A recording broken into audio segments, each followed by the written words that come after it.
আদ জাতি এরা হলো প্রাচীন আরব, যাদের অবস্থান ছিল আহকাফে। আহকাফ শব্দের অর্থই হলো এমন বালুরাশি যেটা ওই মরুভূমিতে যখন বাতাস হয় তখন বাতাসের কারণে এখন বালুর পাহাড়ও যদি হয়ে যায়, বাতাস আসলে তো এটা বাঁকা হয়ে যায়।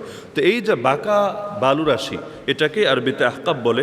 এটা হলো আম্মান এবং ইয়ামানের হাজারামাউত, এই দুই এলাকার মাঝে অবস্থিত। মানে ওমান আর ইয়ামান এর মাঝে অবস্থিত একটা এলাকা ছিল, সেখানে অবস্থান করতো এই আদ জাতি। তাহলে এই আদ জাতিকে আল্লাহ তাআলা অনেকগুলো বৈশিষ্ট্য দিয়েছিলেন। এক নম্বর বৈশিষ্ট্য, তাদের প্রচণ্ড শারীরিক ক্ষমতা, যেন তেন মাত্রার না। ওয়াজাদাকুম ফিল খালকি বাসতা, আল্লাহ বলেন তিনি তোমাদেরকে সৃষ্টির ভেতরে বাস্তা দিয়েছেন। এই বাস্তা দ্বারা দুইটা জিনিসের উদ্দেশ্য। এক নম্বরে তারা দেহেও ছিল দীর্ঘ, বিশাল, মানে সাইজও লম্বা। আর দুই নম্বরে শুধু সাইজে লম্বা তা না, বরঞ্চ তাদের গায়ে শক্তিও ছিল অনেক বেশি। তাহলে একদিকে দেখতেও বিশাল আর আরেকদিকে শক্তিও অনেক বেশি, দুই দিকেই বড়। পাশাপাশি আল্লাহ তাআলা তাদেরকে আরেকটা যোগ্যতা দিয়েছিলেন, তারা এমন স্থাপত্য শৈলীর যোগ্যতা অর্জন করেছিল যেটা বিরল ছিল। যেমন কোরআনে আল্লাহ বলেন ইরামা যাতিল ইমাদ আল্লাতী লাম ইউখলাক মিসলুহা ফিল বিলাদ। ইরাম শহর বানিয়েছিল। ইরাম এমন শহর যাতিল ইমাদ, যেটা সুউচ্চ স্তম্ভ বিশিষ্ট ছিল এবং যেই ধরনের এলাকা অন্য কোনো দেশে বানানো হয় নাই। আল্লাতী লাম ইউখলাক মিসলুহা ফিল বিলাদ। লাম ইউখলাক অতীতবাচক ক্রিয়া, ফেলে মাজি। এই ধরনের শহর ইতিপূর্বে পৃথিবীর কোনো প্রান্তে নির্মিত হয় নাই। তাহলে স্থাপত্য শৈলীর এক অনন্য উচ্চতায় তারা গিয়ে উপনীত হয়েছিল। তাহলে আদ জাতির নিকট আল্লাহ তাআলা একজন নবীকে পাঠালেন, আমরা সবাই জানি, যে নবীর নাম হুদ আলাইহিস সালাম। ওয়াইলা আদিন আখাহুম হুদা। তিনি গিয়ে তাদেরকে দাওয়াত দিলেন। ক্বালা ইয়া কওমি আবুদুল্লাহ মা লাকুম মিন ইলাহিন গায়রু, একই দাওয়াত। আফালা তাত্তাকুন, সূরা আরাফ 65। এই দাওয়াতে তিনি তাদেরকে স্পষ্ট একটা করলেন যে তোমরা যদি ইসলাম গ্রহণ করো এতে তোমাদের জাগতিক শক্তিও কমবে না। ইয়া কওম ইস্তাগফিরু রাব্বাকুম, এই যে তিনি দাওয়াত দিলেন, হে আমার জাতি, রবের কাছে ক্ষমা চাও, রবের কাছে তওবা করো। করলে কি হবে? ইউরসিলিস সামা আলাইকুম মিদরারা ওয়া ইয়াজিদকুম কুওয়াতান ইলা কুওয়াতিকুম। এই যে ইয়াজিদকুম কুওয়াতান ইলা কুওয়াতিকুম মানে কি? তোমাদের যে শক্তি আছে তো আছেই, আল্লাহ তাআলা তোমাদেরকে আরো শক্তি দিবেন, খালি আখিরাতের না, আল্লাহ তাআলা দুনিয়াবী শক্তিও আরো বাড়িয়ে দিবেন। যখন তারা দাওয়াত দিল, দাওয়াতের ফলাফল কি হলো? তারা এমন দম্ভ প্রদর্শনে মেতে উঠল। একদিকে শারীরিক শক্তি আছে, আরেকদিকে সকলে মিলে ব্যক্তিগত শক্তির চাইতে সামষ্টিক শক্তি তো বেশি। তো সকলে মিলে তাদের যে প্রতিরক্ষা শক্তি, এটার দম্ভে তারা এমনভাবে মেতে উঠল। আল্লাহ বলেন ফাআম্মা আদুন ফাস্তাকবারু ফিল আরদি বিগাইরিল হাক্কি ওয়া ক্বালু মান আশাদ্দু মিন্না কুওয়া। তারা বলল, আরে আমাদের চাইতে বেশি শক্তিশালী কে আছে? আমাদের আবার শক্তি লাগবে কেন? নতুন করে আবার আল্লাহ কি, আর আল্লাহর পক্ষ থেকে আবার নতুন শক্তি লাগবে কেন? মান আশাদ্দু মিন্না কুওয়া, বাক্য দেখেন যে আমাদের চাইতে বেশি শক্তিধর কে আছে? আল্লাহ ধিক্কার দিয়ে বলেন আওয়ালাম ইয়ারাউ আন্নাল্লাহ আল্লাযী খালাকাহুম হুয়া আশাদ্দু মিনহুম কুওয়া। তারা কি দেখে না যে আল্লাহ তাদেরকে সৃষ্টি করেছেন তিনি তাদের চাইতে আরো বেশি শক্তিশালী? তাহলে এখানে দেখা গেল যে এরা শক্তির পূজায় মেতে উঠলো। কওমে নূহ যেমন মূর্তির পূজা, কওমে আদ এরা হলো শক্তির পূজা। এই শক্তি তাদেরকে অন্ধ বানিয়ে ফেললো। তাদের স্থাপত্য শৈলী ছিল এমন, আল্লাহ বলেন আতাবনুনা বিকুল্লি রিআইন আয়াতান তা'বাসুন ওয়া তাত্তাখিযুনা মাসানিআ লাআল্লাকুম তাখলুদুন, সূরা শুআরা আয়াত 128 129।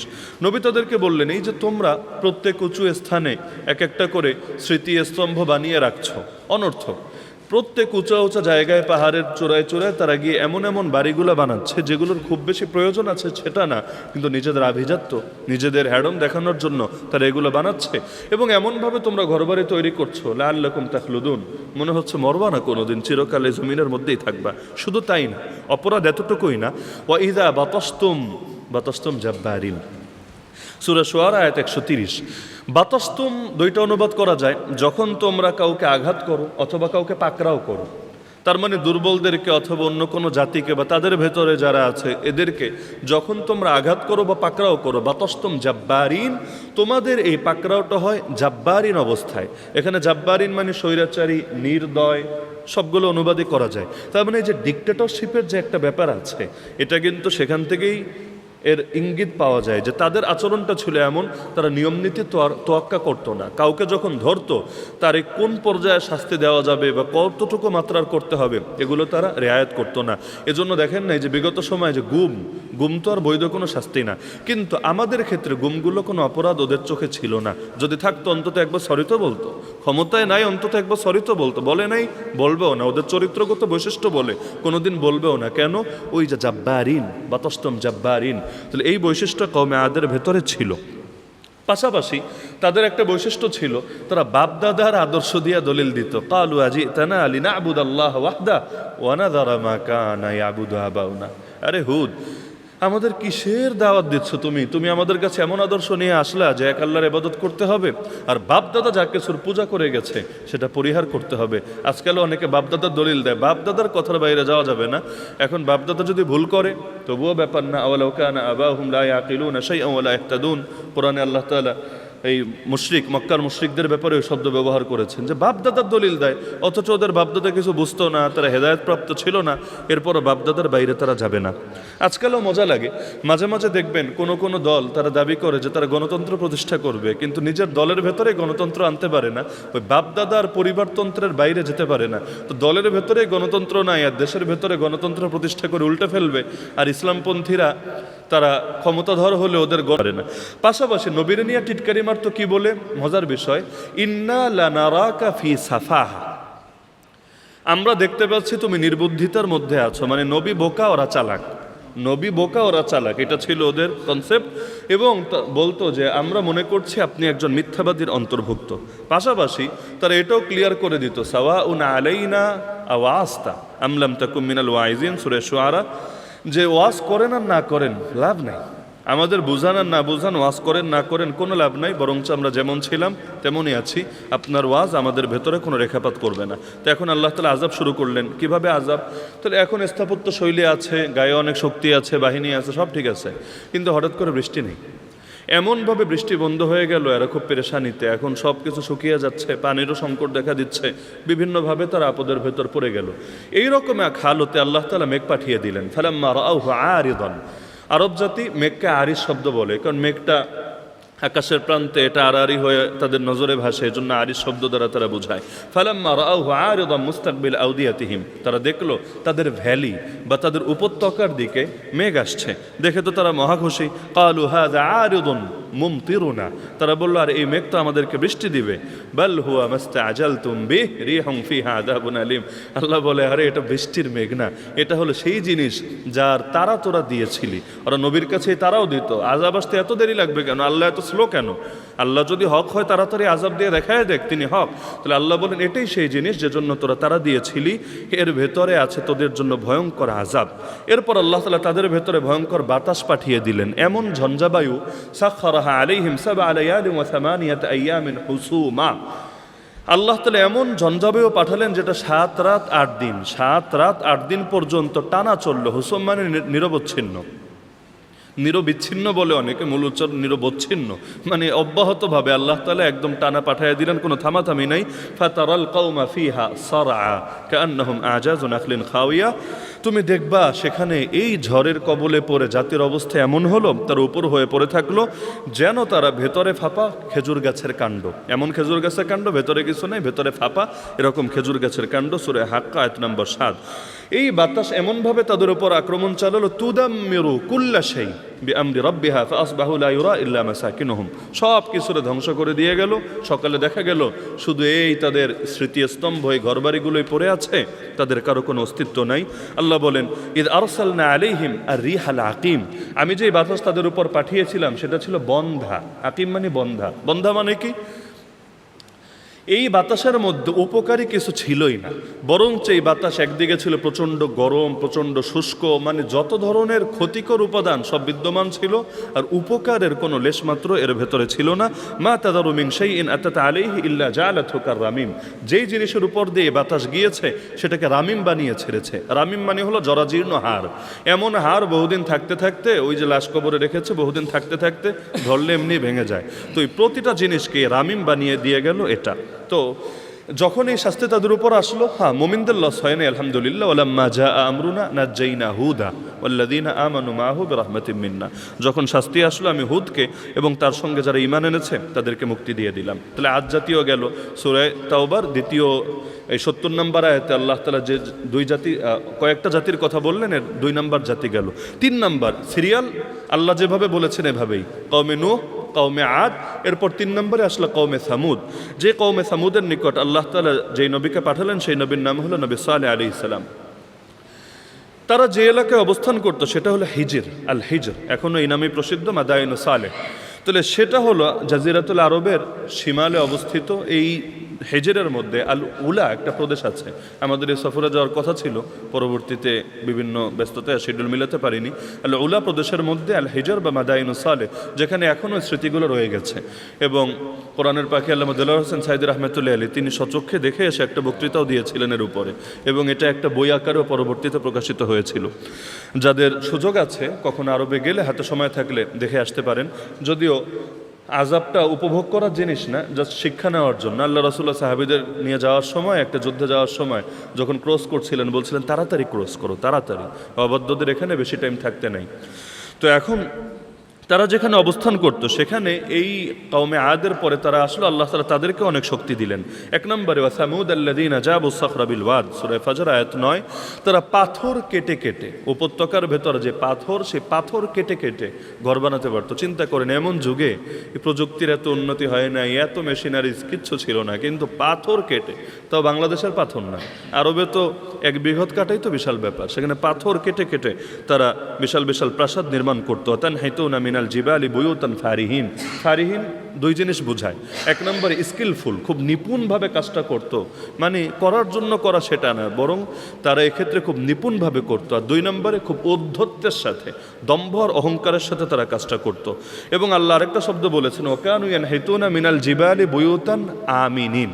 তারা এই ঘরগুলো বানাতো এটাকে নিজেদের জন্য একটা নিরাপত্তা বা একটা রক্ষা কবচ ভেবে। আল্লাহর নিরাপত্তা নেওয়ার তারা প্রয়োজন মনে করে নেই, পাহাড়ের নিরাপত্তা, ঘরের নিরাপত্তাকেই তারা নিজেদের জন্য যথেষ্ট ভেবে নিয়েছে। তো নবী আসলেন, নবী সালেহ এসে তাদেরকে দাওয়াত দিতে শুরু করলেন, সে একই দাওয়াত, ওয়াবুদুল্লাহ মা লাকুম মিন ইলাহিন গায়রু। নবী তাদেরকে স্মরণ করিয়ে দিলেন যে তোমরা পৃথিবীতে আল্লাহর খলিফা, যেটা আমরাও স্মরণ করি মানুষকে। ওয়াযকুরু ইয জাআলাকুম খুলাফা মিন বাদি আদ ওয়াবাওয়াকুম ফিল আরদ। স্মরণ করো আদ জাতির পরে আল্লাহ পৃথিবীতে তোমাদেরকে স্থলাভিষিক্ত বানিয়েছেন, খলিফা বানিয়েছেন, এবং তোমাদেরকে কত কিছু দিয়েছেন। কি কি দিয়েছেন? ২টা বাক্য বললেন, তাত্তাখিদুনা মিন সুহুলিহা কুসুরা ওয়া তানহিতুনাল জিবালা বুয়ুতা। সমতল জায়গায় তারা প্রাসাদ বানাতো, সমতল জায়গায়। কেন? যে এখানে তারা গরমকালে থাকবে। আর পাহাড় কেটে তারা ঘর বানাতো কেন? শীতকালে আসলে নিচে থাকবে না, তখন পাহাড়ে গিয়ে সেখানে অবস্থান করবে। তাহলে তাদের ঘরগুলো ডাবল ছিল, নিচে থাকতো তাদের বিলাসী প্রাসাদ আর উপরেও থাকতো তাদের বিশেষ বিশেষ ঘর। তো যখন নবী আসলেন তাদেরকে দাওয়াত দিলেন, তারা নবীকে কি বলল? কুনতা ফিনা মারজুওয়ান কাবলা হাযা। এটা আমাকে খুব প্রেরণা যোগায় আয়াতটা।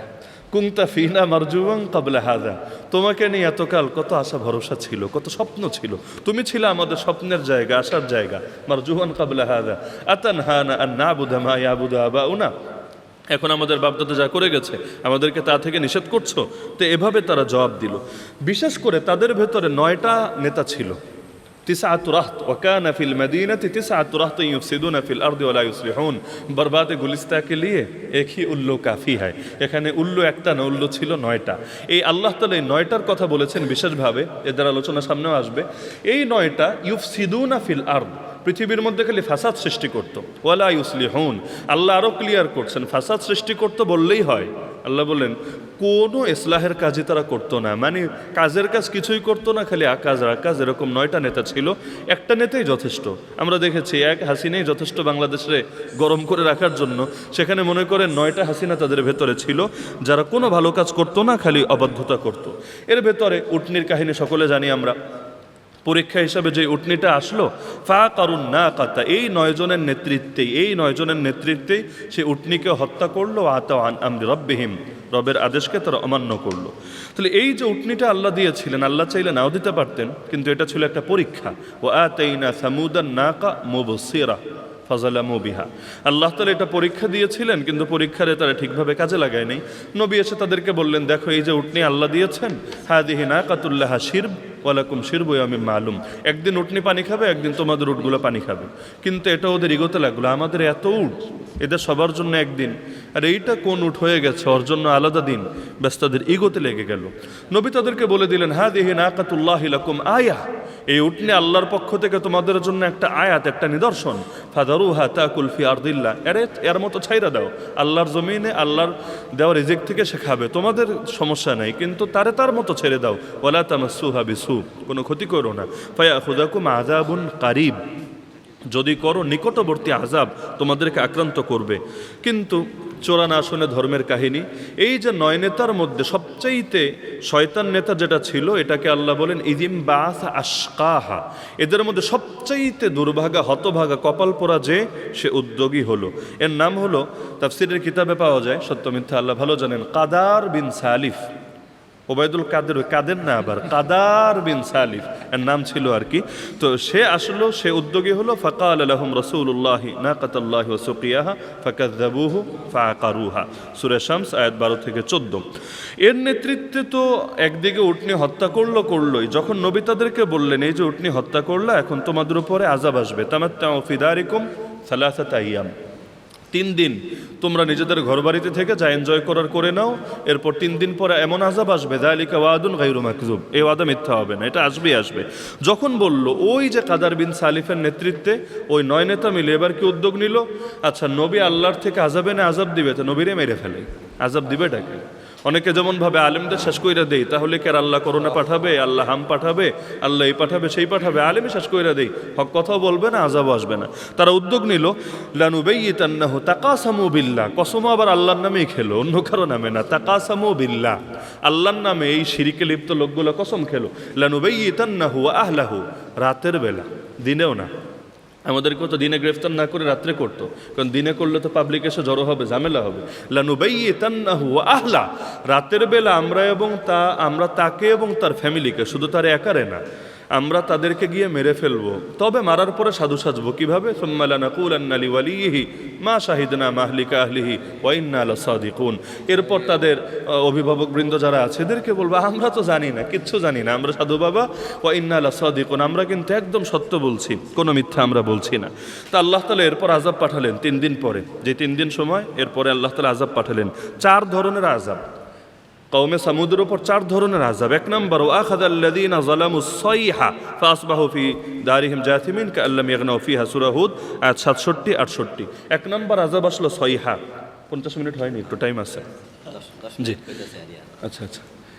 আলোচনা এমনিও শেষ হবে না, যতদূর যাওয়া যায়, আমি 4G স্পিডে বইলেও শেষ করতে পারবো না। আচ্ছা, 1 নম্বর আযাব আসলো সাইহা। সাইহা মানে কি? মহাগর্জন, মহানাদ, এমন আওয়াজ, জিবরিল আলাইহিস সালাম এমন আওয়াজ দিলেন, কানটান ফাইটার হৃৎপিণ্ড বন্ধ হয়ে সেখানে মারা গেল। 1 নম্বর আযাব সাইহা।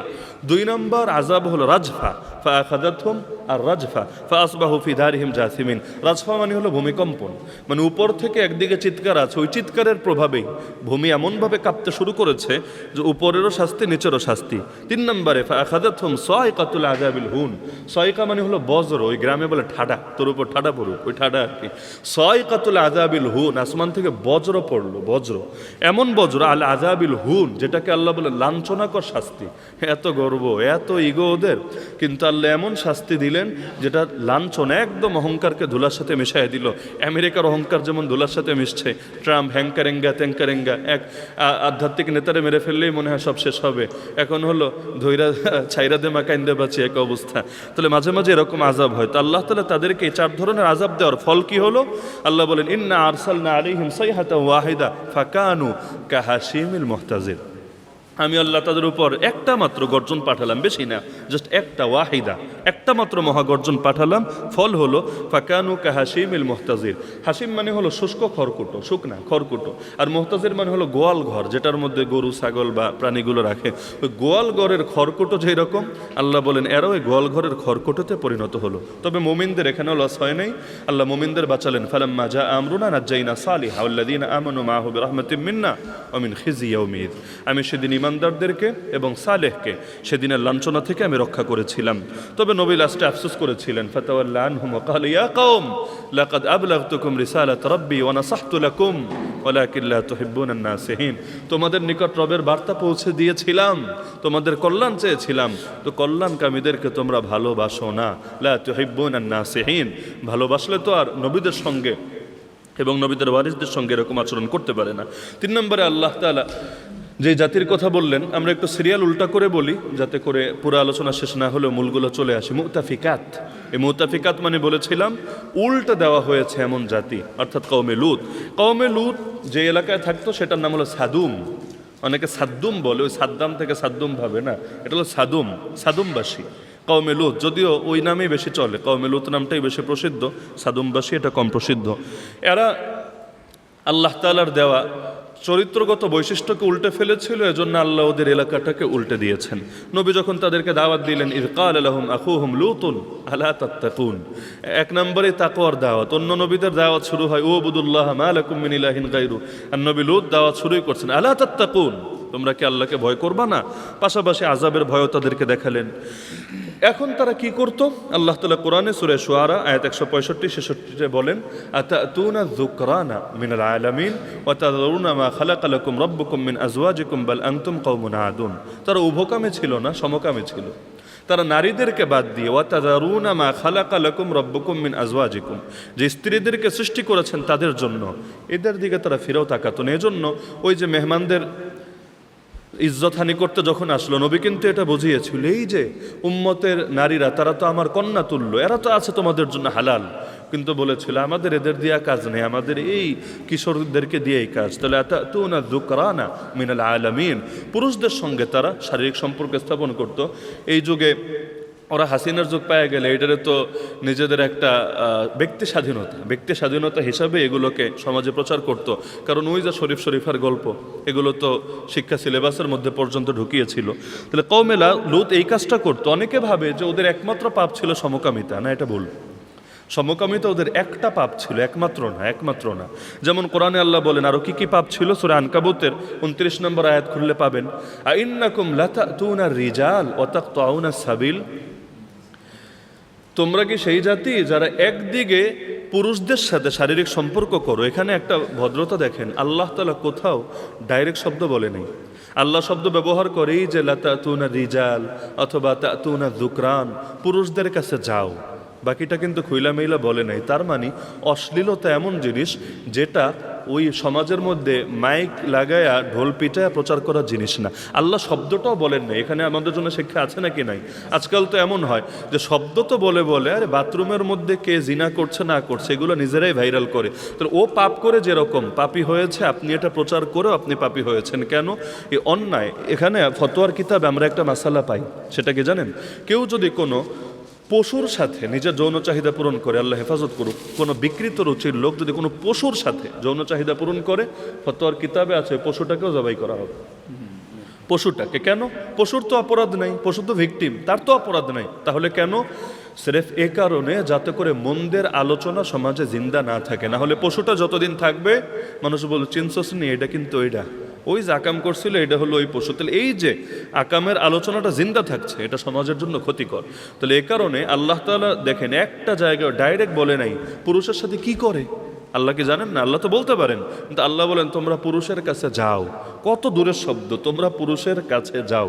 হ্যাঁ, দ্বিতীয় অপরাধ কি? অতাকতাউনা সাবিল, কাতুস সাবিল। কাতুস সাবিল মানে কি? কাতুস সাবিল মানে 1 নম্বরে এটাও অনেকে ভাবে তাকতাউনা সাবিল মানে হলো শুধু ডাকাতি করতো, রাস্তায় ডাকাতি করতো, মানুষের সম্পদ লুণ্ঠন করতো না। বরং তাফসীরের কিতাবে পাওয়া যায়, ইতিহাসে পাওয়া যায় শুধু ডাকাতি না, একদিকে তারা ওই বিভিন্ন কাফেলা যখন যেত এদের উপর হামলা চালাতো, সম্পদ লুঠে নিত, আবার এদেরকে ধর্ষণও করত, বলাৎকার করত। তার মানে এলাকার যেগুলো আছে এগুলো তো করতো। রাস্তাঘাটে গাড়ি থামায়, ওই জমানে তো আর গাড়ি নাই, পশু থামায়া, কাফেলা থামায়া একদিকে তো সম্পদ নিত আর একদিকেও তাদের সাথেও বলাৎকার করত। এটা ছিল ওদের বৈশিষ্ট্য। এখন এই জাতি তিন নাম্বার অপরাধ, 2 নাম্বার এটাও শেষ না, ওয়াতাতুনা ফি নাদিকুমুল মুনকার। আল্লাহ বলেন তোমরা তোমাদের সভার মধ্যে, তোমাদের প্রোগ্রামের মধ্যে এই মুনকার কাজগুলো তোমরা করো। তার মানে গোপনে গোপনে করে সেটা না, প্রকাশ্যে। এখন সবার ভেতরে বা সবার সামনে তারা কি করে মুনকার? এই মুনকারের ব্যাখ্যা তাফসীরের কিতাব খুললে অনেকগুলো পাবেন। মানে মুনকারের যত ক্যাটাগরি হতে পারে মোটামুটি সবই ছিল, একটা না। এখানে অনেকে ব্যাখ্যা করে যে মুনকার মানে হলো জোরে বায়ু ছাড়তো, বায়ুতে একটা আর কি, এটা অভদ্রভাবে জোরে জোরে করতো একটা মজা নেওয়ার জন্য, কিন্তু না, এটা একমাত্র ব্যাখ্যা না। বরঞ্চ 1 নম্বরে যারাই যেত পথ দিয়ে এদেরকে নিয়ে টিটকারি মারতো, ফাইজলামি করতো। মানে একসাথে বসা আছে, একটা লোক যাচ্ছে, আরে এর মতো যাইতে দিয়ে, বিশেষ করে নবীর কাছে যদি কেউ যেত তাকে প্রচণ্ডভাবে পচাতো, ধিক্কার দিত, টিটকার মারতো। 2 নম্বরে পাথর ছুটতো, ঢিল কঙ্কর নিয়ে ছুটতো। 3 নম্বরে যেটা বললাম বায়ুত্যাগ, এটা তো আছেই। 4 নম্বরে এটাও তাফসীরের কিতাবে পাওয়া যায়, ইতিহাসে পাওয়া যায়, তারা সমকামিতাও করতো পাবলিক প্লেসে। মানে চিন্তা করেন, শুধু গোপনে গোপনে করতো আর পরে গিয়ে ভালো হয়ে যাবে এরকম না, প্রকাশ্যে সবার সামনে কাপড় চোপড় খুলে তারা এটা শুরু করে দিত। এই সবগুলোই তাদের ভেতরে অন্তর্ভুক্ত ছিল। তাহলে এই যে কাজগুলো তারা করলো, এমনকি যখন নবীর কাছে ফেরেশতা আসলো, ফেরেশতা ঘটনা তো সকলে জানি যে আমরা যখন ফেরেশতা আসলো, যেহেতু বালকের রূপ ধরে এসেছে, দাড়ি নাই, মোচ নাই, নবীও প্রথমে তো মানে একটু উৎকণ্ঠিত হয়েছেন, কি না রেখে কি মেহমানদারি করবেন। এর মধ্যে ওরা খবর পেয়ে নবীর বই খবর সাপ্লাই দিত। সে নিজে সমকামী ছিল না, ওই জামানায় লেসবিয়ান ছিল না, কিন্তু সে খবরগুলো প্রচার করতো, অন্যায়কে শেল্টার দিত, সাপোর্ট করতো এবং সহযোগিতা করত। খবর পেয়ে ছুটে আসলো কিভাবে? ওয়াজাআহু কওমুহু ইউহরাউনা ইলাই, শব্দটা সুন্দর। ওয়াজাআহু কওমুহু, সম্প্রদায় আসলো, ইউহরাউনা ইলাই মানে কি? দিকবিদিক জ্ঞান শূন্য হয়ে, মানে কোনো দিকে তাকানোর টাইম নেই, অনেক সুন্দর ছেলে আসছে। কারণ ফেরেশতা তো আর সেই রকম সুন্দরভাবে আসতে, এটা স্বাভাবিক। তো এমন সুন্দর ছেলে এলাকায় জীবনে আসেনি, একদম দিকবিদিক শূন্য হয়ে আসলো। অমিন কাবলু কানু ইয়ামালুনা সাইয়্যাত, আর পূর্ব থেকে তো তাদের এই বৈশিষ্ট্য ছিল। নবী রিকোয়েস্ট করলেন, লা তুখজুনি ফি যায়ফি, আমার মেহমান নিয়া, এমনি তো বেটা যা করস, আমার মেহমান নিয়ে অন্তত আমারে লাঞ্ছিত করিস না। আলাইসা মিনকুম রাজুলুর রাশিদ, অন্তত একটা মাত্র জ্ঞানী লোক বা বিচক্ষণ লোক বা বুদ্ধিমান লোক তোদের ভেতরে কি নাই? রুচিসম্পন্ন লোক নাই? কিন্তু পাশাপাশি নবী এটাও বললো, হাউলাই বানাতি হুন্না আতহারু লাকুম, এই যে আমার কন্যারা, অর্থাৎ তোমাদের ঘরে যে স্ত্রীরা আছে, নবীর জন্য তো এটা রুহানি সন্তান তুল্য, তো এই যে এরা তো তোমাদের জন্য পবিত্র। তারা স্পষ্ট বলল, এদেরকে দিয়ে আমাদের কোনো কাজ নাই। ওয়াইন্নাকা লাতা'লামু মা নুরিদ, আপনি তো ভালো করে জানেন আমরা এটা কি চাই। এমনকি তারা স্পষ্টভাবে বলল, পবিত্র থাকতে চাওয়া তাদের কাছে ছিল অপরাধ। তারা বলতো, আখরিজু আলা লুত মিন কারিয়াতিকুম, লুতের জাতিকে এবং তার সঙ্গে যারা ঈমান এনেছে সবগুলোর এলাকা থেকে বের করে দাও। অপরাধ কি? ইন্নাহুম উনাসুন ইয়াতাতাহহারুন, আর এমন কিছু মানুষ যারা পবিত্র থাকতে চায়, পবিত্র মানুষের এখানে কোনো জায়গা নাই।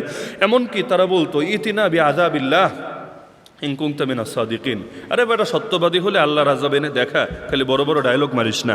এমনকি নবীরা বলতো, লা ইল্লাম তানতাহি ইয়া লূত লাতাকুনান্না মিনাল মুখরাজিন, যদি না থামো, নিবৃত্ত যদি না হও, তোমাকে আমরা বের করে দেব। অবশেষে ফেরেশতারা তাদেরকে, নবীকে আশ্বস্ত করলেন, ভয়ের কিছু নাই, ইন্না রুসুল রাব্বিক, আমরা আপনার রবের পক্ষ থেকে প্রেরিত দূত, বার্তাবাহক, লাইয়াসিলু ইলাইক, ভয় পায়েন না, ওরা আপনার ধারে কাছে আসতে পারবে না। এখন প্রথম শাস্তি কিন্তু তিনি তাদেরকে ওই যে এলাকা উল্টে দিয়েছিলেন তা না, এখানে একটা ভুল ধারণা আছে। প্রথম শাস্তি এই যে পুরো এলাকার লোক চলে এসেছে, ফেরেশতার সাথে কুচাহিদা পূরণ করবে, আল্লাহ তাআলা প্রথমে শাস্তি দিলেন কিভাবে? ফেরেশতারা তাদেরকে একটা চল লাগায় দিল। ওয়ালাকাদ রাওয়াদুহু আন দাইফি, রাওয়াদা মানে প্ররোচিত করা, ফুসলানো। এই মেহমানগুলোকে আমাদের হাতে হ্যান্ডওভার করেন, বাকিটা আমরা বুঝবো, দেখে শুনে রাখবো।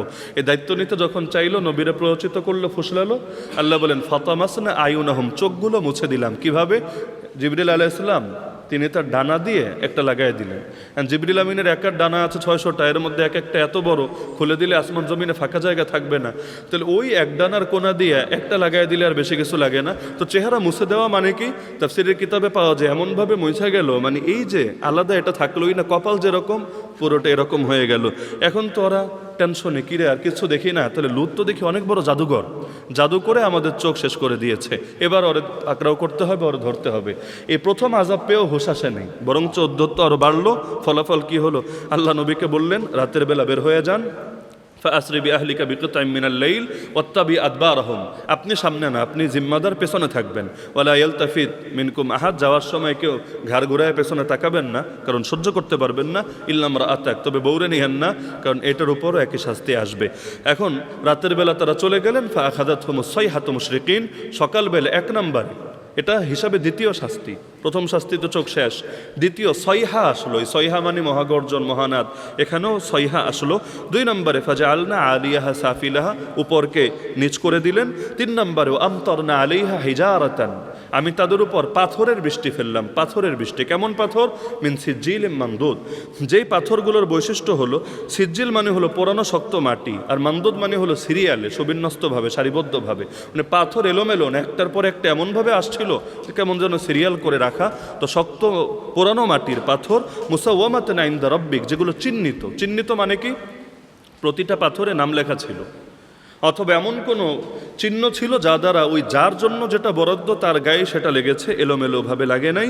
তবে নবী লূতের কোনো ক্ষতি হয় নাই, তিনি মুক্তি পেয়ে গিয়েছেন। তাহলে আয়াতে যে কয়টা জাতির কথা বলা হলো, 1 নম্বরে আমরা আলোচনা করলাম কওমে নূহ, 2 নম্বরে আদ, 3 নম্বরে সামুদ, আর 4 নম্বরে মুতাফিকাত। বাকি রয়ে গিয়েছিল জাস্ট 2টা, এক হলো নবী আসহাবে মাদিয়ান, যেটা নবী শুআয়ব আলাইহিস ইসলামের জাতি, আর এক হলো কওমে ইব্রাহিম, অর্থাৎ সেই ইব্রাহিম আলাইহিস ইসলামের জাতি। এ দুটো আর আজকে সময় যেহেতু কুলায় নেই, 4G গতিতে বলেও কুলায় নেই, আর কিছু করার নেই, তো এই কারণে এই 2টা আমরা আপাতত থাকছি। বাকির নাম ফাকিও হতে পারে, অথবা ভবিষ্যতে কখনো আলোচনা হলেও হতে পারে। জাযাকুমুল্লাহু খাইরান।